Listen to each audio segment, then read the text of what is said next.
Welcome to Pioneer Viewpoint. I'm Paris. And I'm Kenny. Tennesseans will vote next year on a constitutional amendment to ban a statewide property tax. While Tennessee does not currently impose a state property tax, a political advocacy group behind the referendum wants to remove that option from consideration by state leaders in the future. There are statewide taxes on retail sales and gasoline, as well as corporate franchise and excise taxes. Vol State students are preparing for finals this week. May 8th is the end of the semester, with graduation on May 10th at the Picklefield House.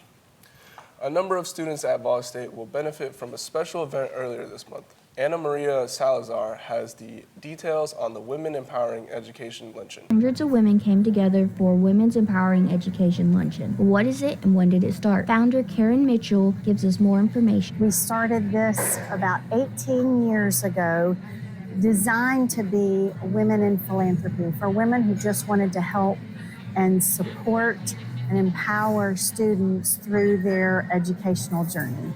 We had a full house. We had over 430 people here. We had a great student testimonial, which is the reason we're doing this. And then we like to have just a fun speaker at the end so people can just relax and enjoy themselves. And she was fabulous as well. A time of togetherness for one goal. Guest and member of the event committee, Joanne Walker, tells us what she thought. Well, for me, it's one of the most important things that we do for our college foundation. And I'm so lucky to be on the foundation board and be a member of the committee that puts on this event. And for me, education is one of the most basic things that we can provide for everyone to give them what they need to live in our society and to take care of themselves through life. So watching this grow through the years is just, it gives me chills because it is so important that people care and the people who receive the funds are so appreciative, and we feel like we actually are doing something to make a difference. And I just feel so honored to be a part of that. Anyone can participate in this, including men, so don't feel excluded. It will be next year, right? Absolutely, please do. We have a great venue here that we can add even more than 430 people. We could have up to probably about 500, I think. So please join us. We'd love to have you. You can find us on Facebook. You can find us on the Vol State website under Foundation and then under Events. And we would love to have you. I would say if you have never been to this event, mark it on your calendar and please try to come because you'll see the blessings of the dollars contributed to scholarships for people who really need the money and what they do with their lives and how meaningful it is for them and their families. I'm Anna Maria Salazar, and this was the Women's Empowering Education Lunch. While students bloom at Vol State, so do plants. Connor Smith shows how. What is this event about? Yeah, we have this on an annual basis to raise funds for the Math and Science Division scholarships. So we provide scholarships for students that need some help with getting through school. So it's been a good fundraiser for us. Do you plan on doing this anymore in the future? Oh yeah, we try to do this every year on an annual basis. Like I said, we've been doing this every year, probably at least 25 years, maybe even a little bit more. And we've raised quite a bit of money for scholarships in our Math and Science Division at Vol State. Some of our EMP students at Vol State have had a chance to work with the pros this semester. Naja Blair shares her experience on a TV set. Hi, my name is Naja Blair, and today I'm going to show you the day in the life of working on a TV series. So I was casted in a TV series called A Week Away, the series. It's super exciting because it's based on a movie on Netflix called A Week Away, and it's about summer camp. There's dance numbers, singing, there's all kinds of camp activities, and it's super fun, and I was casted as a camper. So that's really cool. I've been working on it for over a week now, about a week and a half to 2 weeks, and tonight we have another night. It is Tuesday and our call time is 4 p.m. So we're about to head out there and get to set and meet with all the people. And yeah, it'll be such a fun day. All right, we are wrapped and now I'm gonna change back into my clothes. It's 12:30 a.m. and I'm about to head home. All right, little update. I haven't filmed since last night, and that's because I got home at like 1 3:30 in the morning. It was a very late night when we wrapped, and then I had to head home and then get situated and go to bed. So yeah, right now I'm at school actually. I just went to TV production class, which this project is actually for, and then I also had a science class. So I was able to have a day in between of my filming where I could come to class and get some assignments done, which is really nice. And then tonight I'm going back to set. Our call time is 6 p.m., which is crazy. So we're gonna be there overnight. So it's about 2 o'clock now. So I'm gonna go home and take a nap, and then I'll get ready for the rest of the night. So wish me luck. Wait,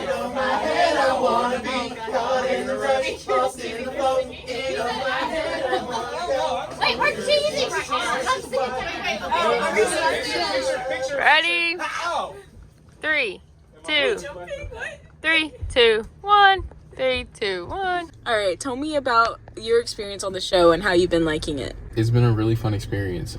It's supposed to be a summer camp, and it feels like a summer camp. I've made a lot of friends. We've done camp activities. We've had talent shows, performances, you name it.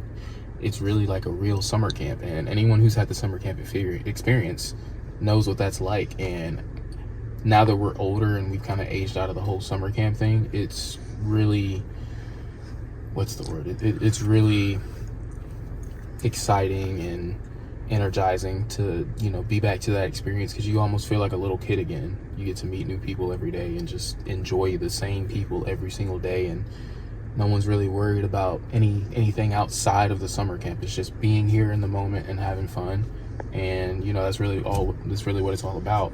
And the fact that we're working at the same time and it's a TV show makes it even cooler, because everyone, any actor or anybody who wants to be an actor, or some people who just think it's cool want to be on TV. So it's really cool that we get to get both of those experiences, being on TV and going back to being a kid and getting that real authentic summer camp experience. Have you seen any similarities between your degree program at school and things you've seen on the set?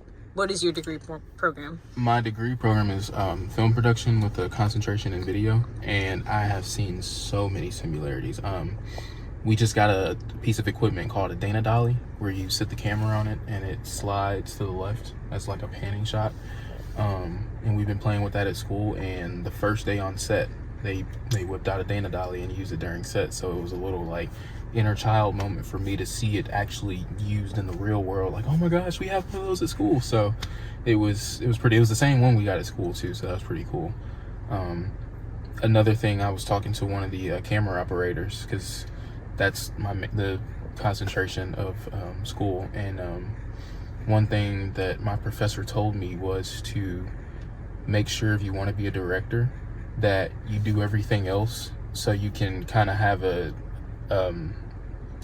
feeling and kind of know how everything else works, so you know how to better communicate to people and how to have a better understanding yourself. And talking to one of the camera operators, he said that he wants to direct, and he saw that I was an actor. He was like, I don't know if I would do acting, but I probably should, because I want to be able to know how to communicate and know how everything else works. So in that moment, I thought back to my professor, because he told me that like 2 weeks before this happened. So I immediately thought of him.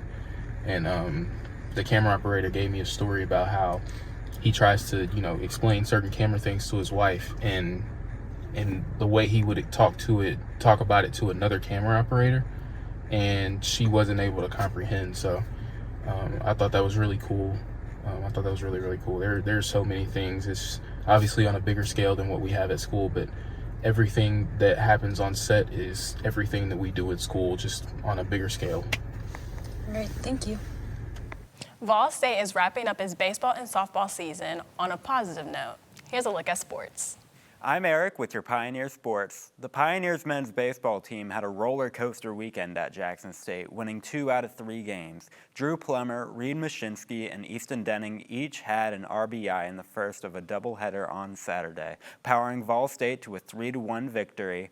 The Green Jays edged the Pioneers 6-5 in Game 2, with Denning knocking in 2 runs for Vol State. In Sunday's game, the final regular game of the season, Vol State cruised past Jackson State 12-3, thanks to 4 runs batted in by Denning and 2 RBIs apiece for Mashinsky, Gage Hoover, and Brady Nepper. The Lady Pioneers ended their regular season with a pair of wins against Jack State. Lydia Kirby batted in 4 runs in the first game to power Vol State to an 8-zip victory in 5 innings, with Brooklyn Leving pitching the shutout. Shelby Green knocked in 3 runs to give the Lady Pioneers a 6-1 win in their final regular season game. The number 6 Tennessee Vols were crushed 12-2 in 8 innings to lose the SEC series to the number 5 LSU Tigers Sunday. A sacrifice fly by Hunter Ensley and a double from Dalton Bargo produced the Vols' only 2 runs of the day. Titans signed 13 undrafted free agents immediately after the 2025 NFL Draft. Tennessee wasted no time signing Cam Ward's primary receiver, Xavier Restrepo. The Titans also reportedly shelled out a sizable guarantee to land offensive tackle Brandon Crenshaw-Dixon out of Florida. Nashville SC is coming off a 7-2 victory over Chicago on Saturday as they prepare for this Saturday's game against Atlanta United. Nashville takes on Chattanooga on May 6th in the U.S. Open Cup. I'm Eric, and that's your Pioneer Sport. Don't plan on working on your tan this week. Here's a look at the forecast. I'm Jackson with your Pioneer Forecast. It's starting to feel like summer in Middle Tennessee. Clouds and scattered thunderstorms today and tonight, the low only dropping to 62. Rain early tomorrow too, with an isolated thunderstorm up near Portland. The high will hit 78 today, but expect more showers and clouds tonight, the low around 60. More thunderstorms moving in on Friday, the high only reaching 73. In the meantime, if you're prone to allergies, you may want to stay inside for the next few days, with the risk of allergy symptoms hitting an all-time high for this year. I'm Jackson with your Pioneer Forecast. I'm foreseeing a lot of lawnmowers in action this weekend. That wraps up this edition of Pioneer Viewpoint. I'm Paris. And I'm Kenny. Thanks for joining us.